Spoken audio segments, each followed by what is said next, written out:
साबरमती के तट पर गांधी और सरदार की वो भूमि जिसने स्वतंत्रता के आंदोलन की नींव रखी, इस भूमि पर पूरे भारत के कांग्रेस परिवार का दिल की गहराइयों से स्वागत है। साथ ही परेश भाई ने बताया, मैं उसमें दो बात ऐड करना चाहता हूं। ये गुजरात की धरती बड़ी कमाल की धरती है। इसने सत्य के प्रयोग करने वाले बापू भी दिए और झूठ के प्रयोग करने वाले मोदी भी दिए, लेकिन झूठ के प्रयोग करने वाले मोदी जी ने, उनकी सरकार ने पूरे देश और दुनिया के सामने गुजरात कितना वाइब्रेंट है, स्वर्णिम है, गतिशील है, प्रॉस्परस है, इकोनॉमी में नंबर 1 है, बहुत बड़ी बड़ी डिंगे मारी। सवाल यह है कि यदि यह गुजरात सचमुच इतना वाइब्रेंट और स्वर्णिम है, तो गुजरात के बेरोजगार युवा मेक्सिको की बॉर्डर पर सीने में गोली खाने के लिए मजबूर क्यों है? कि गुजरात में हजारों हजार युवा गुजरात की सरजमीन छोड़कर कनाडा और अमेरिका की फाइल रख रहे हैं, क्यों यहां पर उनको रोजगार नहीं मिल रहा है? वो इसलिए कि यहां का जो ग्रोथ है वो जॉबलेस ग्रोथ है।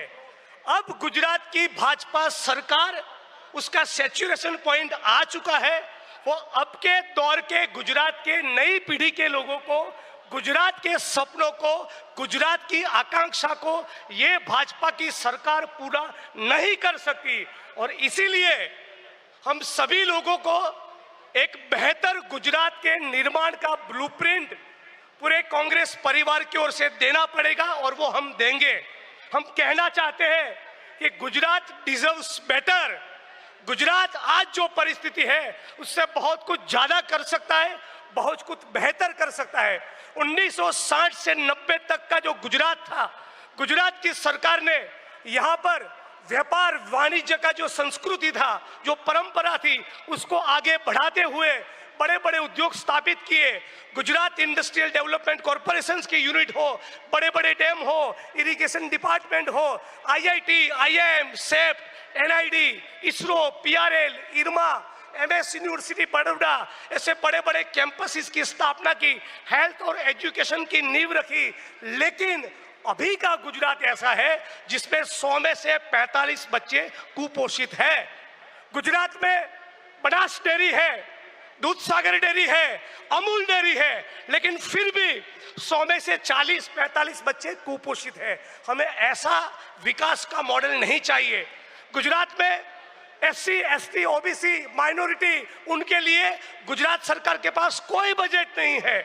मतलब कि सिचुएशन ऐसी खड़ी हुई है कि 80% गुजरात, 75, 80, 85% गुजरात केक के ऊपर चिपकी हुई लाल रंग की चेरी खा रहा है और 15-20% पूंजीपतियों का गुजरात वो पूरी केक खा रहा है। ये जो असमानता है, ये जो इनइक्वालिटी है, उसके खिलाफ हम लोग संकल्पबद्ध है। और राहुल जी ने पार्लियामेंट में से जो कॉल दिया था कि लिख ले लो, लिख कर ले लो, इस बार गुजरात में तुमको भाजपा को हरा कर दिखाएंगे। हम भी ऑल इंडिया कांग्रेस कमेटी को, पूरे कांग्रेस परिवार को ये गारंटी देते हैं कि लिख के ले लो, हम भी एक बेहतरीन, शानदार, ईमानदार, लड़ाकू, संघर्ष करने वाला विपक्ष आने वाले कुछ महीनों में बनकर दिखाएंगे। हम तमाम लोगों के लिए एक ही रास्ता है, सड़क पर उतरे, संघर्ष करे, इंकलाब करे, रात दिन करे, आगे का रास्ता उसी में से निकलेगा। और संघर्ष के साथ साथ संगठन मजबूत करे, संगठन विचारधारा पर आधारित हो।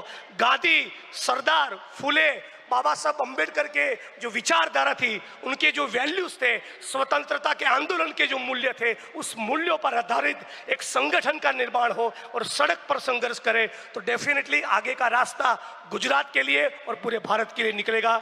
जय भीम, जय भारत, जय कांग्रेस, जय संविधान।